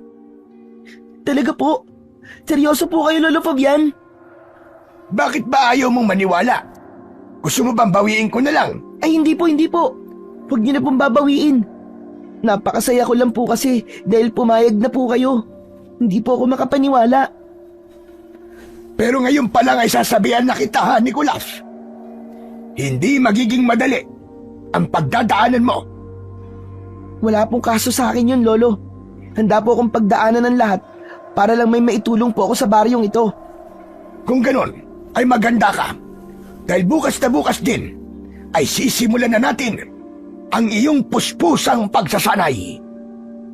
Sobrang saya ko ng sandaling yon. Nung dumating kasi ako sa baryong yon, ay narinig ko ang tungkol kay Lolo Fabian at talaga namang inidolo ko na siya.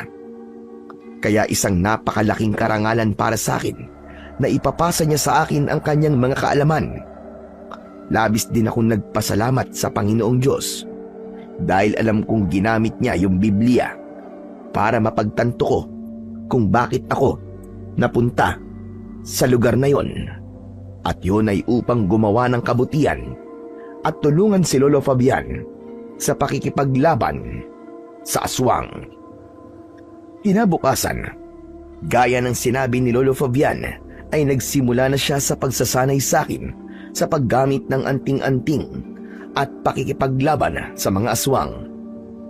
Una niyang ginawa ay ipinakilala niya sa akin ang iba't ibang uri ng mga anting-anting at kung para saan gagamitin ang mga yon. Doon ko nalaman na bawat anting-anting pala ay merong magkakaibang paraan kung paano mapapanatili ang kanilang kapangyarihan. Merong sa pamamagitan ng ritual, dasal at pag-aalay. Tinuruan na rin ako ni Lolo Fabian na gamitin ang isang anting-anting na nagbibigay ng lakas sa pakikipaglaban sa mga aswang. Sa pangalawang araw ay dun niya na ako tinuruan sa pakikipaglaban.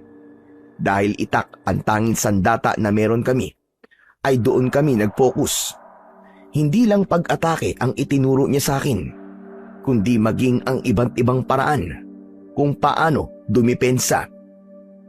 Tuwing gabi ay isinasama na rin ako ni Lolo Fabian sa pagroronda niya sa baryo.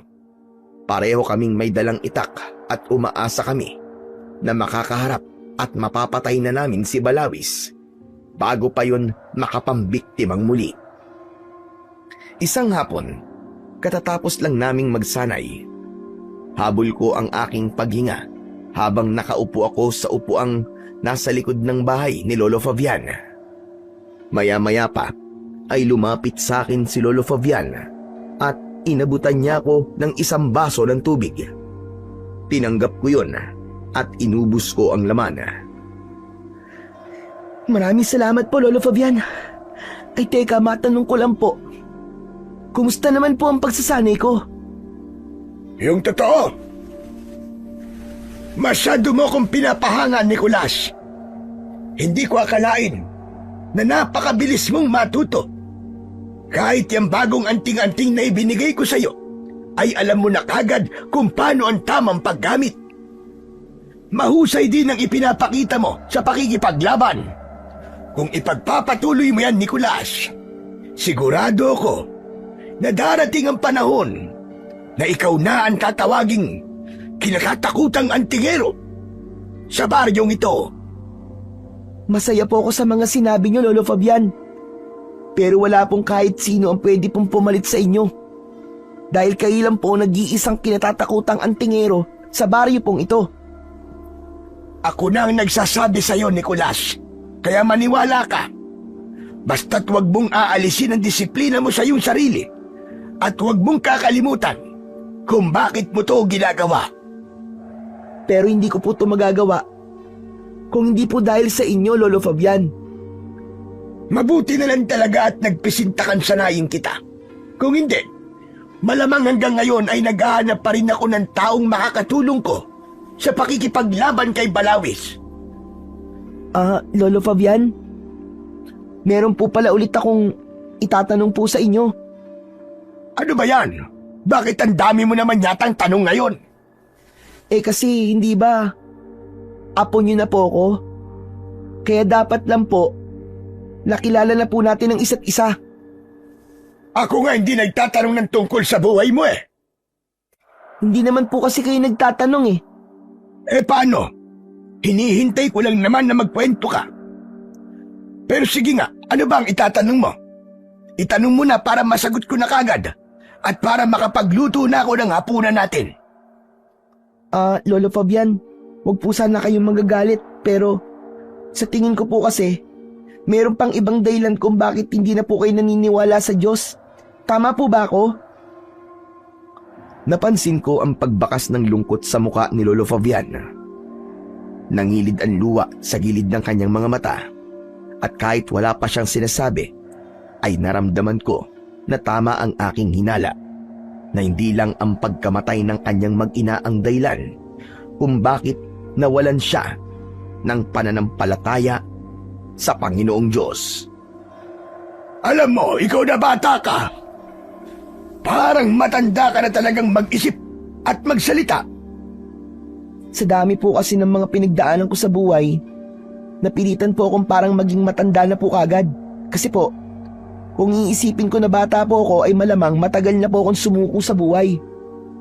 Pero sa kabila po ng lahat ng hirap at pangungutya na pinagdaanan ko po noon, hindi ko po inalis sa buhay ko ang Panginoong Diyos. Kaya ako po yung tinatanong sa inyo kasi para mas maintindihan ko po kayo. Tama ka. Hindi lang ang pagkamatay ng asawa at anak ko ang dahilan.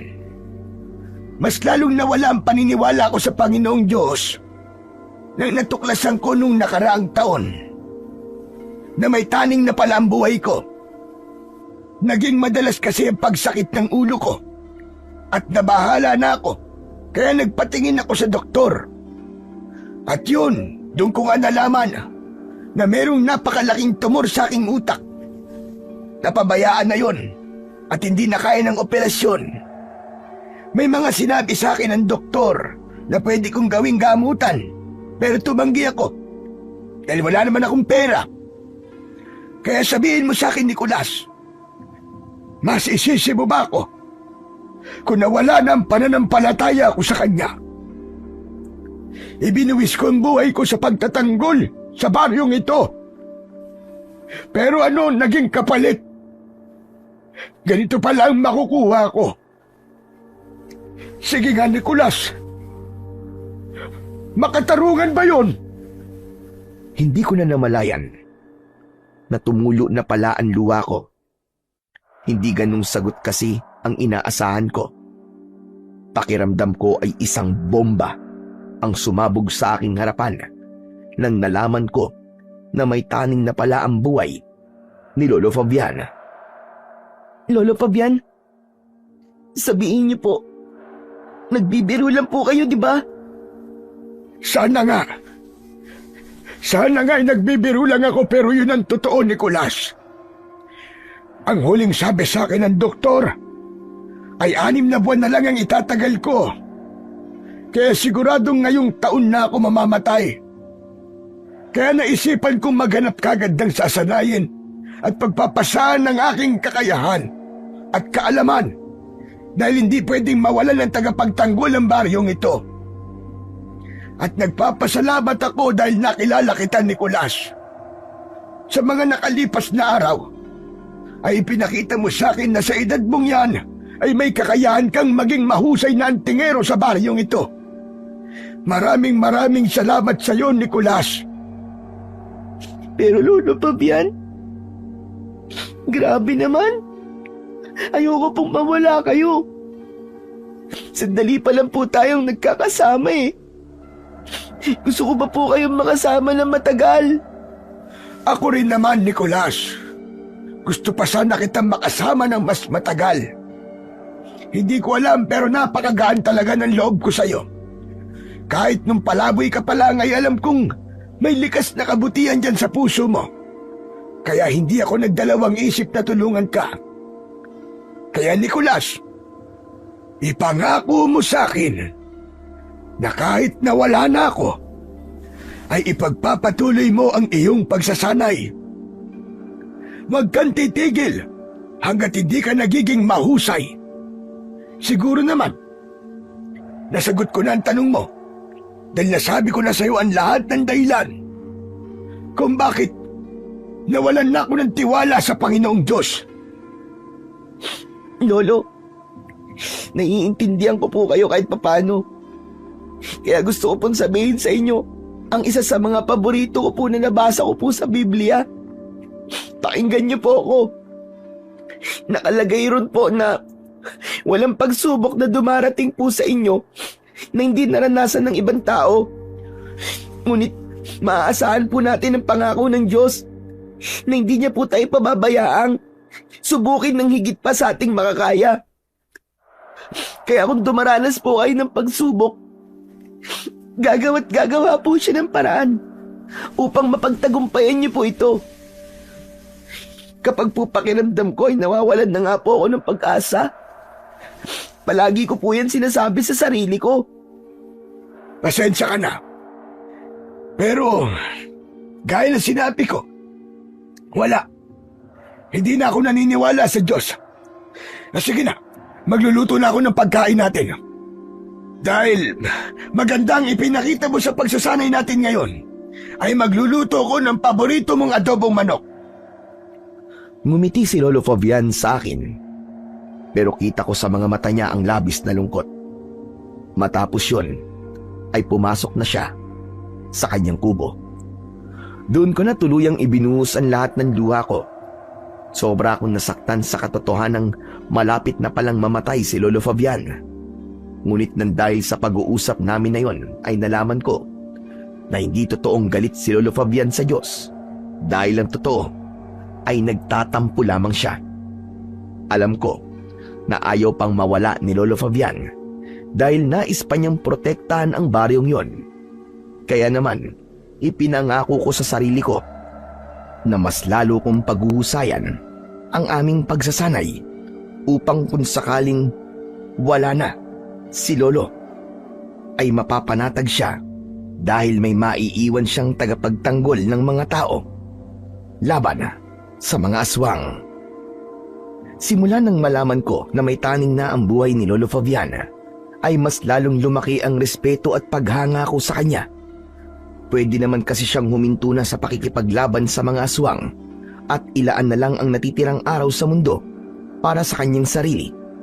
Pero hindi niya ginawa. Mas lalo ko rin pinahalagaan ang bawat oras na magkasama kami. Hindi ko ipinakita o ipinaramdam sa kanya na malungkot ako dahil alam kong ayaw niya yon. Alam ko na ang gusto niya ay wag kong isipin na mawawala na siya. Nagpatuloy kami sa pagbabantay sa baryo tuwing gabi. Sa umaga naman ay nagsasanay kami at labis ako natutuwa sa tuwing sinasabi ni Lolo Fabian na mas lalo akong humuhusay. Naniniwala ako na dahil yon sa galing na magturo ni Lolo Fabian. Kung ibang tao siguro ang magsasanay sa akin, ay hindi magiging madali para sa akin na matutunan ang mga dapat kong malaman pagdating sa paggamit ng anting-anting at sa pakikipaglaban sa mga aswang. Isang gabi, matapos naming maganda, ay lumabas na kami ni Lolo Fabian para mag-ikot. Bukod sa itak ay nasa likod ko rin ang buntot ng pagi na matagal na palang itinatago ni Lolo Fabian. Ayon sa kanya, ay mabisang sandata yon laban sa kahit na anong uri ng aswang. Umaasa ako na sa gabing yon ay makakaharap na namin si Balawis at matatalo na namin siya. Alam ko kasi na ang pinakagustong mangyari talaga ni Lolo Fabian bago siya mawala ay ang iiwanan niya ang baryo na yon na ligtas. Paano naman po? Makaharap na po natin ngayong gabi si Balawis. Ilang gabi na po kasi tayong nag-iikot sa baryo pero hanggang ngayon, di pa po natin siya nakikita. Alam kong sinasadya ni Balawis na huwag magpakita sa atin. Dahil gaya ng sinabi niya, ay uubusin niya muna ang mga tao rito bago kami magharap. Pero siyempre hindi ako papayag na mangyari yon. Kailangan niya nang mamatay sa lalong madaling panahon para hindi niya na magawa ang mga plano niya. Pero Lolo Fabian, gusto ko lang po itong sabihin sa inyo. Sobra niyo po akong pinapahanga. Kasi kahit may taning na po ang buhay niyo ay ginagawa niyo pa rin po ito. Iniisip niyo pa rin po ang kapakanan ng buong baryo imbis na nagpapahinga na lamang po kayo. Noong nagsimula kasi ako makipaglaban sa mga aswang iyo, ay nangako ako sa sarili ko na gagawin ko ito hanggang sa aking huling hininga. Naniniwala ako na ito ay isang tungkulin na hindi ko maaaring bitiwan. Kaya napakasaya ko dahil nakilala kita, Nicolas. Dahil alam ko na kung mawawala ako, ay merong maiiwan dito sa baryo na magiging bagong tagapagtanggol ng mga tao laban sa mga aswang. Pero Lolo Fabian, umaasa pa rin po ako na magkakaroon po ng himala. Simula po nung nalaman ko na may taning na po ang buhay niyo, ay palagi ko na po kayong isinisama sa pagdadasal ko na sana po ay pahabain pa po ng Diyos ang inyong buhay. Na sana po ay makasama pa po kita sa mga susunod po na laban natin sa mga aswang. Hindi ko alam kung matutuwa ba ako o hindi sa mga sinasabi mo. Kasi alam mong hindi na ako naniniwala sa Diyos. Pero Nicolas, maraming salamat. Salamat dahil pinaparamdam mo palagi sa akin na meron akong pamilya. Napakaswerte ko dahil dumating ka sa buhay ko, Nicolas. Ako nga po ang dapat magsabi niyan, Lo. Ako po ang maswerte at mapalad dahil nakilala ko po kayo. Hindi niyo naman po ako kadugo, pero pinakitaan niyo pa rin po ako ng kabutihan. Bakit? Kailangan bang maging kadugo ko yung isang tao para pakitaan ko ng mabuti? Saka naramdaman kong mabuti ka talagang bata. Naalala ko, nung binigyan kita ng tinapay sa harapan ng simbahan, nakita ko na binigyan mo ng tinapay yung aso. Isa yung patunay na meron kang gininto ang puso, Nicolas. Na kahit hirap ka sa sarili mong buhay, ay nagbibigay ka pa rin ng tulong sa iba. Nakita niyo po pala yun? Naawa po kasi ako sa mga nagugutom. Kahit tao o hayop kasi, alam ko po ang pakiramdam ng walang makain eh. Kaya kahit kaunti lang po ang matitira sa akin, basta meron po akong pagkain at merong nagugutom, ay handa po ako magbigay sa kanila. Sa gitna ng pag-uusap namin ay bigla kaming natigilan nang umalingaw-ngaw ang sigaw ng isang babae sa kung saan. Hanggang sa sumisigaw na siya para humingi ng saklolo. Nahihintakutang napatingin ako kay Lolo Fabian. Lolo, sa tingin niyo po ba inaatake po ng aswang ang babaeng yun? Malakas ang kutob ko na oo, Nicolas. At mukhang nanggagaling yon malapit sa plaza. Walang pagdadalawang isip na tumakbo kami ni Lolo Fabian papunta sa plaza. Inilabas ko mula sa kaluban ng aking itak at mahigpit kong hinawakan ng agimat na nakasabit sa aking leg. Binulungan ko yon ng isang orasyon upang magising ang taglay nung kapangyarihan. Habang tumatakbo ay naramdaman ko ang pagbalot ng kakaibang enerhiya at lakas sa aking katawan hanggang sa pumasok yon sa bawat himaymay ng aking laman. Nang sandaling yon ay alam kong handa na ako para sa unang pakikipaglaban ko sa aswang. Bago pa kami makarating sa plaza ay nakasalubong namin ng isang babaeng may malalim na sugat sa braso. Takot na takot siyang lumapit sa amin at sinabi niya na inatake siya ng isang aswang. Nakita namin si Balawis na papalapit. Sinabi ni Lolo Fabian sa babae na umuwi na ito at kami na ang bahalang humarap sa aswang. Humahangos na tumakbo ang babae, habang si Balawis ay huminto ilang metro ang layo sa amin. Sa wakas, nakita ka na rin namin, Balawis. Tatapusin na natin ito ngayong gabi.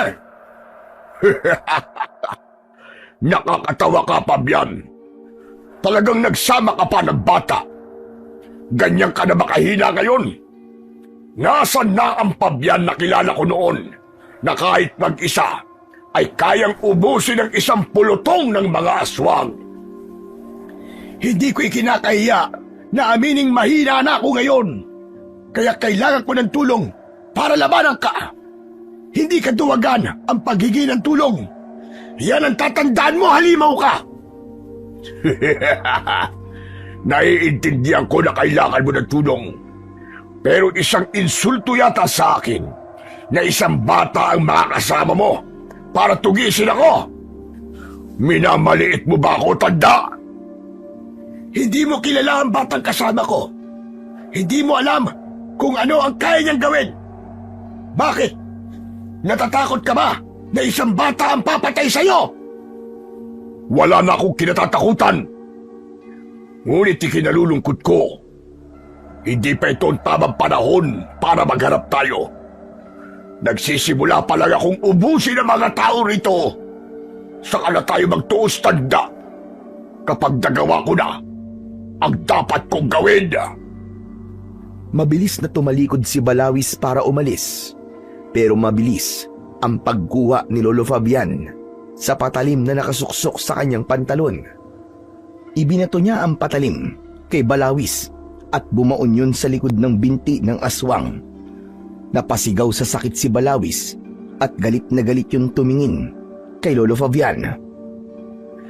Hindi ko hahayaan na ubusin mo mga tao rito, hayop ka. Papatayin ka na namin bago mo pa yun magawa. Nicolasio, humanda ka! Sa hudyat na yon ni Lolo Fabian ay alam ko na ang aking gagawin. Mula sa aking likod ay inilabas ko ang buntot ng pagi. Tumakbo ako papalapit kay Balawis. Sumugod din si Balawis papunta sa akin.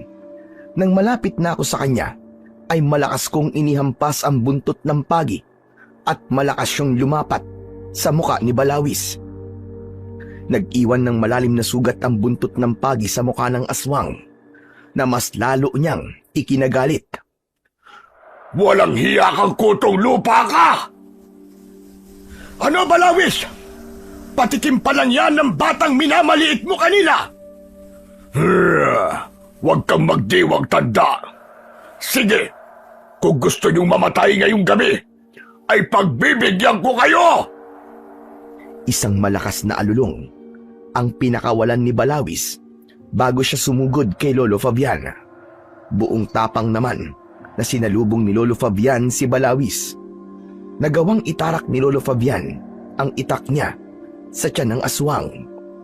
Paghugot niya ng itak ay malakas siyang itinulak ni Balawis na naging dahilan para siya ay mabuwal. Mabilis akong tumakbo para saklolohan si Lolo Fabian.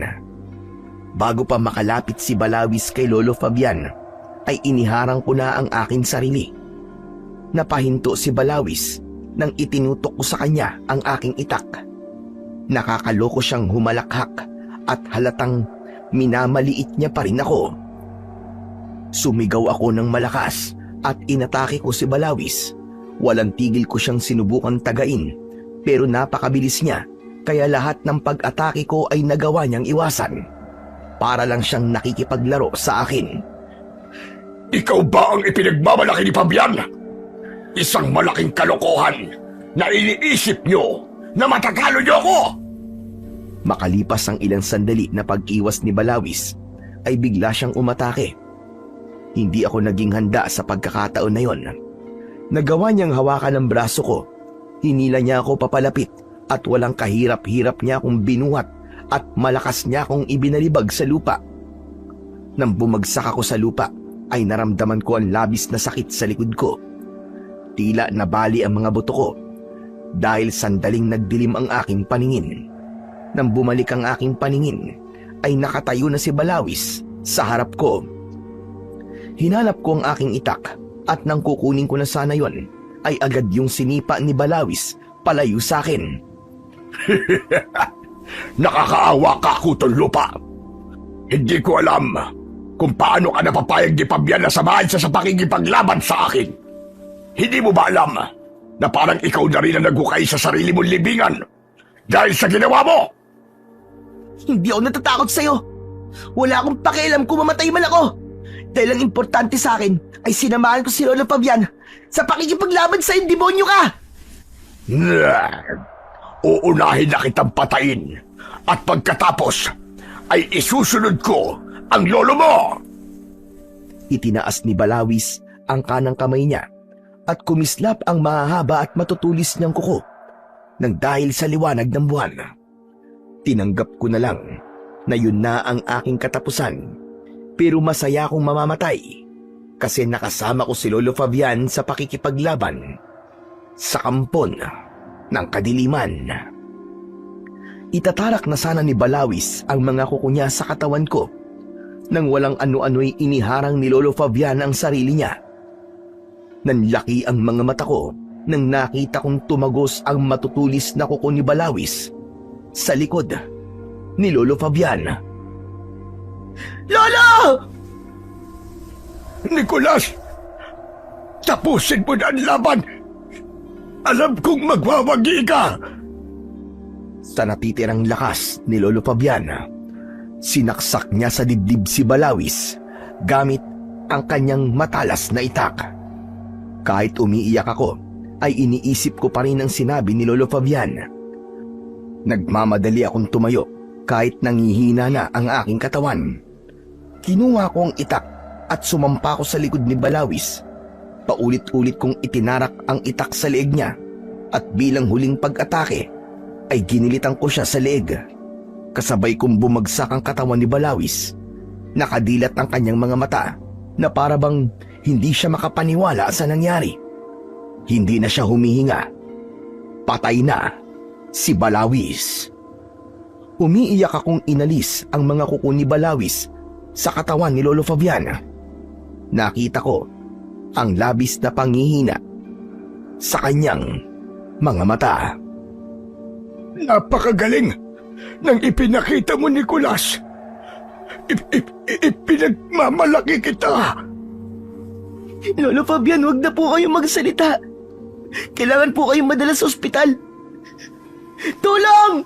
Tulungan niyo kami, si Lolo Fabian! Kailangan natin siyang dalhin sa ospital! Napakasaya ko na dumating ka sa buhay ko, Apo. Tama ka. Ikaw ang nagbigay ng bagong layunin sa buhay ko. Ang totoo, nung hindi pa kita nakikilala, ay tanggap ko nang mamamatay na ako. Pero nang inampung kita, ay hiniling ko sa Diyos na sana ipabaib pa niya ang buhay ko dahil gusto pa kitang makasama ng matagal. Gusto ko pang masaksihan ang pagdating ng araw na isa ka ng ganap na antingerong manunugis. Kahit hindi ako naniniwala sa Diyos, ay ipinagdasal ko pa rin yun sa Kanya. Ganon ka kaimportante sa akin, Nicolas, Apo. No, wag po kayo bibitiw, Lo. Hindi ko po kayang wala ka. Hindi niyo po ako pwedeng iwan. Huwag niyo akong iiwan, Lo. Nang sandaling yon, ay lumapit na sa amin ang mga tao sa baryo. May isang tricycle din na dumating na siyang nagdala kay Lolo Fabian sa ospital. Ako ang katabi ni Lolo Fabian sa loob ng tricycle. Maigpit kong hawak ang isang kamay niya at paulit-ulit akong nagdasal na sana ay dugtungan pa ng Panginoong Diyos ang kanyang buhay. Pagdating sa ospital, ay agad dinala sa operating room si Lolo Fabian. Sinabi sa akin na kailangan kong ikuha ng mga gamit si Lolo Fabian. Kaya nang bumalik ang tricycle sa baryo ay sumabay na ako. Habang inihahanda ko ang mga damit ni Lolo Fabian, ay iyak ako ng iyak. Pinuntahan ko ang may-ari ng tricycle pero ang sabi niya sa akin ay wala ng gas ang tricycle niya at bukas pa siya makakabili sa bayan. Nalungkot ako dahil hindi ko nagawang makabalik sa ospital. Umasa ako na makakaligtas si Lolo Fabian. Hindi ko pa kasi nararamdaman na mawawala na siya. Nang bumalik ako sa bahay ni Lolo Fabian, ay muli akong nagdasal sa Panginoong Diyos. Ipinagdasal ko ang kaligtasan ni Lolo Fabian. Nakatulugan ko na ang pag-iyak. Pagod din kasi ako sa pakikipaglaban namin kay Balawis. Kaya kahit wala akong balak na matulog, ay nakatulog pa rin ako. Umaga na nang nagising ako. Nagmamadali akong bumangon. Kinuha ko ang bag na naglalaman ng mga damit ni Lolo Fabian. Naisip ko na humanap na lang ng ibang masasakyan papunta sa ospital. Pero paglabas ko ng bahay, ay hindi ako makapaniwala nang nakita ko si Lolo Fabian na nakatayo sa labas. Nakangiti siya sa akin at maaliwalas ang kanyang muka. Nabitiwan ko ang bag at patakbo kong lumapit sa kanya. Mahigpit ko siyang niyakap. Lolo Fabian? Ano pong ginagawa niyo rito? Hindi po ba dapat po nasa ospital po kayo? Mahabang kwento, Nicolas. Pero ang importante ay nandito ako. Pero yung sugat niyo po, bakit parang wala na po yata? Alam mo, masyado kang maraming tanong. Ang mabuti pa ay sumama ka na lang sa akin. At meron akong gustong puntahan. Po, saan po tayo pupunta? Malalaman mo rin. Basta't sumama ka na lang sa akin. Kahit nagtataka at naguguluhan ako ng sandaling yon, ay sumama na lang ako kay Lolo Fabian. Hawak niya ang kamay ko habang naglalakad kami. Panay ang tingin ko kay Lolo Fabian dahil hindi pa rin ako makapaniwala na nakalabas na siya ng ospital. Makalipas ang ilang sandali, ay huminto kami sa harap ng simbahan. Nandito na tayo sa pupuntahan natin. Sa simbahan po? Oo, Hindi po kayo naniniwala sa Diyos? naniniwala na ulit ako sa kanya, Nicolas. Bumalik na ang pananampalataya ko sa kanya. Nung nasa ospital ako at wala akong malay, ay nakita ko siya. Kinausap niya ako at sinabi niya sa akin kung gaano niya ako kamahal. Ipinaunawa niya sa akin kung bakit ko kailangang pagdaanan ang lahat ng masasakit na nangyari sa buhay ko. At kung ano ang mga sinabi niya sa akin, sa amin na lang yun. Pero ngayon ay naiintindihan ko na kapag pala nakakaranas tayo ng napakalaking problema, ay hindi dapat tayo tumatalikod sa kanya. Dapat ay mas tatagan natin ang paniniwala sa plano niya para sa atin. Mahal na mahal tayo ng Diyos, Nicolas. Mahal na mahal niya tayo at kahit isang segundo ay hindi nawawala ang pagmamahal niya sa atin. Kahit pa sa pagkakataong kinalimutan na natin siya. Walang tigil ang pagpatak ng aking luha matapos magsalita ni Lolo Fabian. Nang sandaling yon, ay pumasok kami sa simbahan. Nang lumuhod kami para magdasal, ay pumikit ako at nagpasalamat sa Panginoong Diyos dahil nanumbalik na ang pananampalataya ni Lolo Fabian. Nagpasalamat din ako sa pagkakaligtas ni Lolo Fabian mula sa bingit ng kamatayan. Pero laking pagtataka ko nang pagbukas ng aking mga mata ay wala na sa tabi ko si Lolo Fabian. Iginala ko ang mga mata ko sa paligid pero hindi ko siya nakita. Hala, nasaan na si Lolo? Mukhang binibiro niya ako ah. Baka habang nakapikit ako at nagdadasal umalis siya. Ay nako, si Lolo Fabian talaga oh. Natatawa akong napailing at nagdesisyon na akong bumalik sa bahay namin dahil sigurado ko na naroon siya. Ngunit natigilan ako nang nakita kong merong ipinapasok na kabaong sa loob ng bahay ni Lolo Fabian. Nasa labas ang pari at kasama niya si Melchor. Parehas namumugto ang mga mata nilang dalawa. Nicolas, mabutit dumating ka na, iho. Teka, ano po nangyayari? Bakit may kabaong po na ipinapasok sa bahay ni Lolo? Nicolas, alam kong masakit ito pero hindi naging matagumpay ang operasyon ng Lolo Fabian mo. Wala na ang Lolo Fabian mo, Nicolas. Ha? Hindi eh. Hindi, Father. Hindi ba po siya patay? Kasama ko lang po siya kanina sa simbahan. Hindi ba po siya pwedeng mamatay? Tumakbo ako sa loob ng bahay At nang nakita ko sa loob ng kabaong ang katawan ni Lolo Fabian, ay doon na bumuhos ang aking luha. Nang sandaling yon ay napagtanto ko na espiritu ni Lolo Fabian ang nakasama ko kanina. Doon ko naramdaman ang labis na pagmamahal niya para sa akin. Dahil naniniwala ko na ang pagpapakita niya sa akin kanina ay paraan upang makapagpaalam siya sa akin ng maayos at upang malaman ko na bumalik na ang paniniwala niya sa Panginoong Diyos. Napakasakit para sa akin ang pagkamatay ni Lolo Fabian. Pero kahit ganon, pinili kong magtiwala pa rin sa plano ng Panginoong Diyos para sa akin. Humingi ng tawad sa akin si Melchor at kitang-kita ko ang pagsisisi sa kanya. Kaya pinatawad ko siya ng buong puso. Sa simbahan na ako nanirahan at inilagaan ako ng aming butihing pari. Ipinagpatuloy ko ang pagsasanay sa paggamit ng mga anting-anting dahil alam kong yun ang gusto ni Lolo Fabian.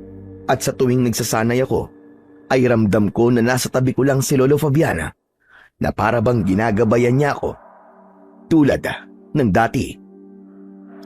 Lumipas ang mga taon pero pinili kong manatili sa baryo. Nagtrabaho ako bilang nurse sa ospital sa bayan. Hindi ko kailanman nakalimutan ang lahat ng itinuro ni Lolo Fabian sa akin. Kahit matagal na siyang wala, ay buhay na buhay pa rin siya sa puso ko. Kasama ang lahat ng masasaya naming alaala. Hanggang dito na lamang po ang aking kwento. Sana po ay may natutunan po kayo.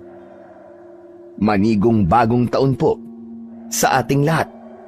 At sana ay pagpalain pa tayo ng puong may kapal. Maraming salamat po.